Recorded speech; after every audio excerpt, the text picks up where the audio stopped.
സർക്കാരിന്റെയും CPM പാർട്ടിയുടെയും കള്ളത്തരങ്ങൾ ഒന്നൊന്നായിട്ട് ജനങ്ങളുടെ മുൻപിൽ മറനീക്കി വ്യക്തമാക്കപ്പെടുകയാണ്. നവകേരള സർവേ തികച്ചും രാഷ്ട്രീയ ദുഷ്ടലാക്കോടെ സർക്കാരിന്റെ പണം ചെലവഴിച്ച്, ജനങ്ങളുടെ നികുതി പണം ചെലവഴിച്ച് തെരഞ്ഞെടുപ്പിന്റെ ഒരു പ്രചരണ പരിപാടിയായിരുന്നു. അതിനെതിരായിട്ട് ഹൈക്കോടതിയിൽ കേസ് വന്നപ്പോൾ അതിൽ സർക്കാരിന് രാഷ്ട്രീയമില്ല എന്നാണ് അവർ വാദിച്ചത്, സ്റ്റേറ്റ്മെന്റ് കൊടുത്ത് സത്യവാങ്മൂലം സമർപ്പിച്ചത്. ഇപ്പോഴിതാ മുഖ്യമന്ത്രിയുടെ തന്നെ ശബ്ദരേഖ പുറത്തു വന്നിരിക്കുന്നു. അതിൽ രാഷ്ട്രീയമുണ്ട്, തുടർ ഭരണമാണ് അതിന്റെ ലക്ഷ്യമെന്ന് മുഖ്യമന്ത്രി പറയുന്നു. ഗവൺമെന്റിനെ കുറിച്ച് ജനങ്ങൾക്ക് എതിർപ്പില്ല എന്ന അദ്ദേഹത്തിന്റെ അവകാശവാദം അദ്ദേഹം ആവർത്തിക്കുന്നു.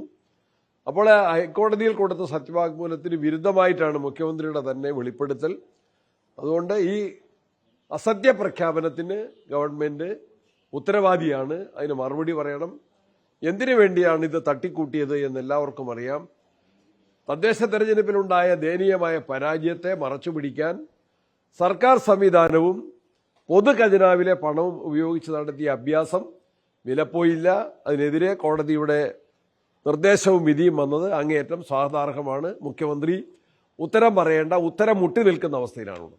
ചീഫ് സെക്രട്ടറിയും വേദിയിലുണ്ടായിരുന്നു. അത് ഗവൺമെന്റിന്റെ ഭാഗമായിട്ട് ചീഫ് സെക്രട്ടറിയാണ്, അദ്ദേഹം ഉത്തരം പറയണം. Is answerable.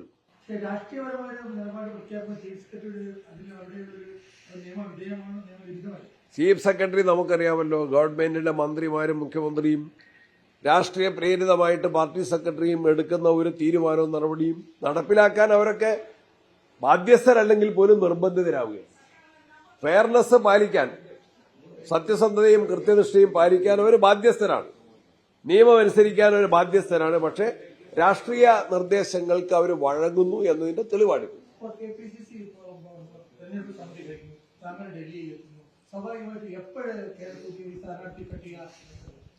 അതിനൊന്നും ഒരു തിരക്കുമില്ല.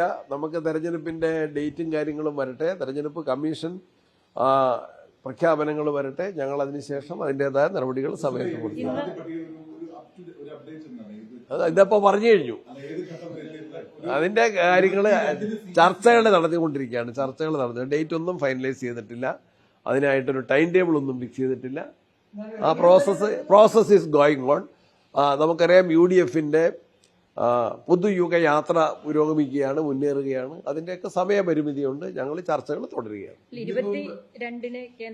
അത് നിശ്ചയിച്ചിട്ടില്ല, ആലോചിക്കുന്നുണ്ട്, നിശ്ചയിച്ചിട്ടില്ല.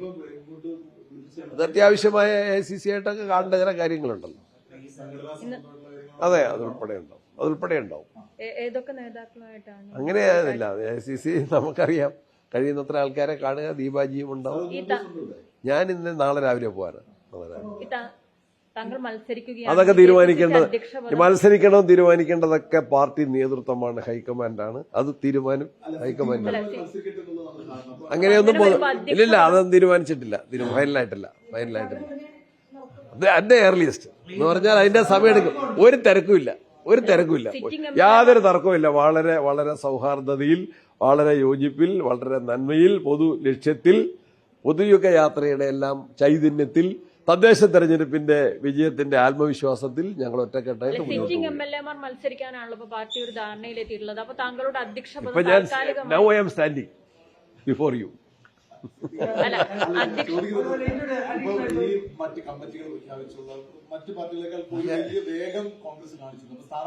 കോൺഗ്രസിന്റെ ഒരു ശൈലിയാണ്. നല്ല കമ്മിറ്റി വന്നു. ശ്രീ രമേശ് ചെന്നിത്തല ചെയർമാനും ശശി തരൂര് കോ ചെയർമാനും ഷാഫി പറമ്പിൽ കൺവീനറുമായിട്ടുള്ള പബ്ലിസിറ്റി കമ്മിറ്റി വന്നു.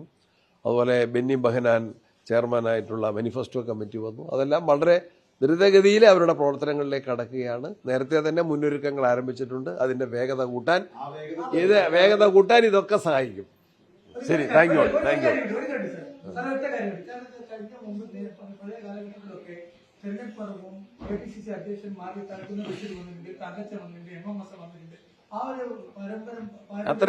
അത്രയും ഞാൻ പഠിച്ചിട്ടില്ല.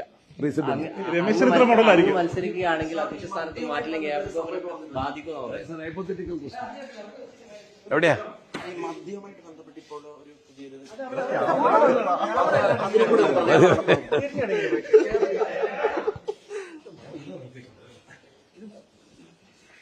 ഗവൺമെന്റിന്റെ മദ്യനയം വ്യക്തതയില്ലാത്തതാണ്. അതിൽ അവര് ഓരോ സമയത്തും പരിഷ്കാരങ്ങൾ എന്ന പേരിൽ ആർക്കു വേണ്ടിയാണ് നിലപാട് സ്വീകരിക്കുന്നത് എല്ലാവർക്കും അറിയാം.